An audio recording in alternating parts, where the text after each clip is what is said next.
Copy না, আসলে Bangladesh inspired movie আমরা বলতে পারি। আর তুফান, ভয় পাইছি রে। আসলে কি তুফানের ঝড় বইছে? সিনেপ্লেক্সগুলোতে যারা সিনেমাটি দেখছেন তারা কি বলছেন, তুফান নাকি টু ফান? আসুন আমরা সেই ব্যক্তিদের সাথে কথা বলতে চাই যারা ইতিমধ্যেই সিনেমাটি দেখেছেন, জানতে চাই সিনেমাটি কেমন ছিল। চলুন শুনে আসা যাক এবং আপনাদেরকেও জানাতে চাই। Fantastic, one of the best in Bangladesh. Fantastic. Super, it was মানে একটা ইন্টারন্যাশনাল লেভেলের একটা মুভি দেখেছি মনে হচ্ছে।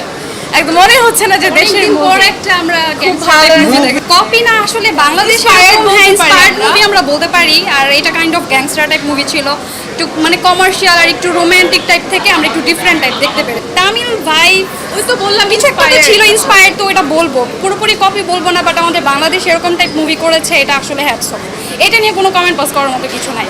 একটা সময় সত্যি কথা বলতে কি সাকিব খানের সিনেমাগুলো একটু স্কিপ করে যেতাম, কিন্তু এটা দেখার পর মানে সাকিব খানের ফ্যান হয়ে গেলাম। অবশ্যই ভালো লাগলো। আর এই ধরনের সিনেমা যদি আমাদের দেশের ভালো ভালো হয়ে যায়, অনেক কাহিনী বা অনেক অন্য মুভি থেকে এনে দেন হচ্ছে এখানে মিলিতভাবে বানানো হয়েছে। এর আগে প্রিয়তমা পাইছি, তার চেয়েও এটা ভালো, বেটার, অনেক সুন্দর হয়েছে।